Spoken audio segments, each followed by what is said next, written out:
Le Phèdre de Platon, suite du discours de Socrate. En cet état, l'âme tout entière bouillonne et se soulève. Elle éprouve le même malaise que ceux qui font des dents. La croissance des dents provoque des démangeaisons et une irritation des gencives. C'est ce qui arrive à l'âme dont les ailes commencent à pousser. La pousse des ailes provoque une effervescence, un agacement, des démangeaisons du même genre. Quand elle regarde la beauté du jeune garçon et que des parcelles s'en détachent et coulent en elle, de là vient le nom donné au désir. Et qu'en la pénétrant elle l'arrose et l'échauffe tout ensemble, l'âme respire et se réjouit.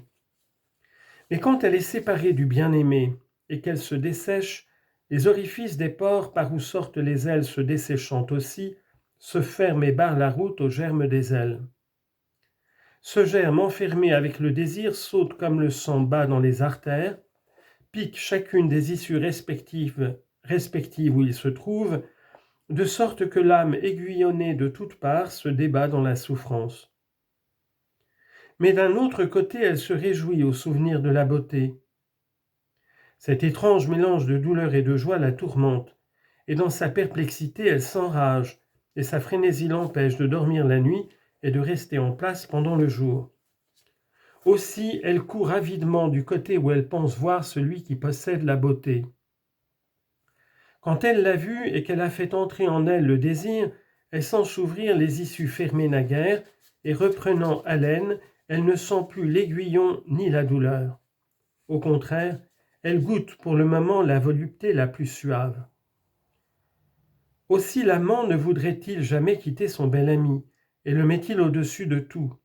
Mère, frère, camarade, il oublie tout, et si sa fortune négligée se perd, il n'en a cure.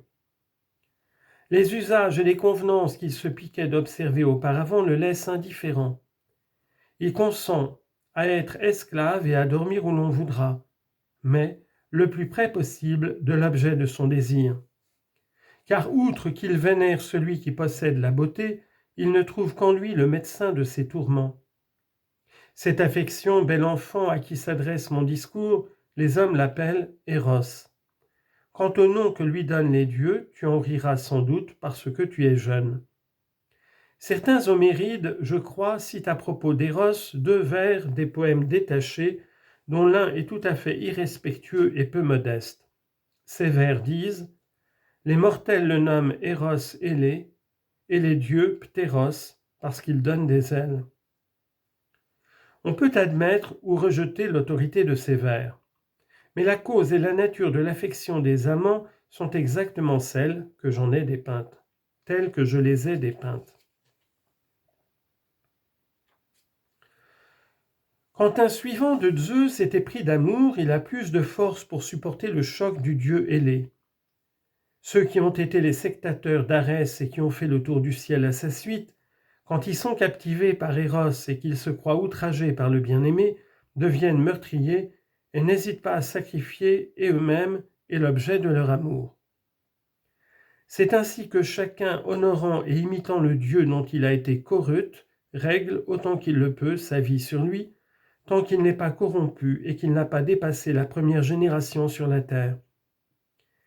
Et le même principe gouverne sa conduite dans ses relations avec ceux qu'il aime et avec les autres. Chacun choisit selon son caractère, parmi les plus beaux garçons, l'objet de son amour. Il en fait son Dieu, il lui dresse une statue dans son cœur et la charge d'ornement pour la vénérer et célébrer ses mystères.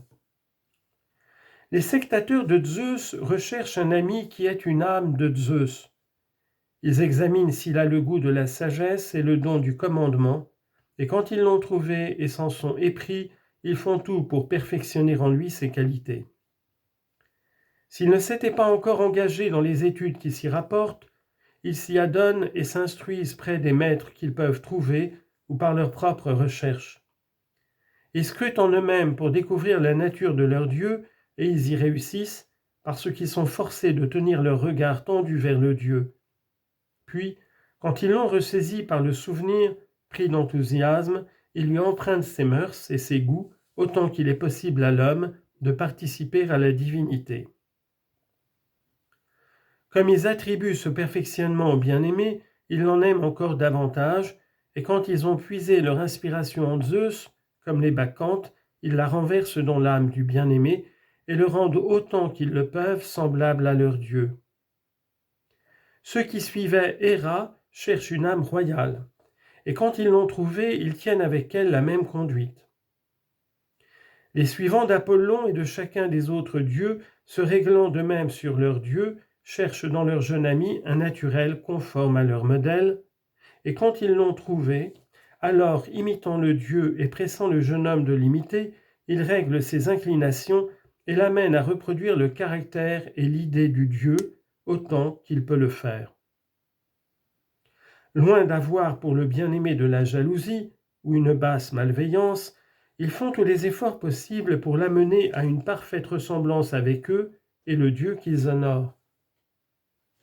Ainsi, le zèle des vrais amants et leurs initiations, s'ils parviennent à réaliser leurs désirs de la manière que je dis, ont une belle et heureuse influence sur l'aimé quand il est pris par un amant en délire. Or voici comment il se laisse prendre.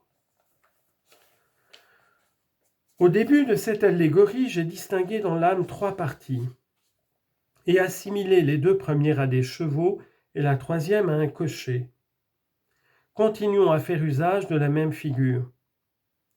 Des 2 chevaux, disions-nous, l'un est bon, l'autre ne l'est pas, mais nous n'avons pas dit en quoi consistait la bonté de l'un et la méchanceté de l'autre.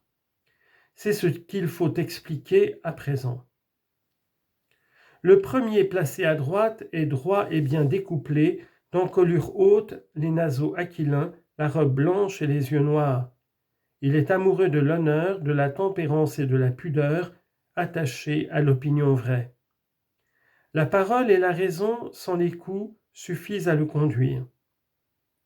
L'autre, au contraire, est tortu, épais, mal bâti, le cou trapu, l'encolure courte, la face camarde, la robe noire, les yeux bleus et injectés de sang. Il est ami de la violence et de la fanfaronnade. Il est velu autour des oreilles, il est sourd et n'obéit qu'avec peine au fouet et à l'aiguillon. Quand donc le cocher, apercevant l'objet d'amour, sent toute son âme prendre feu et qu'il est envahi par les chatouillements et les aiguillons du désir, le cheval docile aux rênes, dominé comme toujours par la pudeur, se retient de bondir sur le bien-aimé, mais l'autre, sans souci de l'aiguillon ni du fouet, saute et s'emporte avec violence. Il donne toutes les peines du monde à son compagnon d'attelage et à son cocher, et les contraint d'aborder le jeune garçon et de l'entretenir des plaisirs d'Aphrodite. Tous les 2 résistent d'abord, indignés qu'on les pousse, à des démarches si hardies et si criminelles. Mais à la fin, comme il ne cesse de les tourmenter, il se laisse entraîner, cède et consent à lui obéir. Il s'approche du jeune homme et contemple cette apparition resplendissante.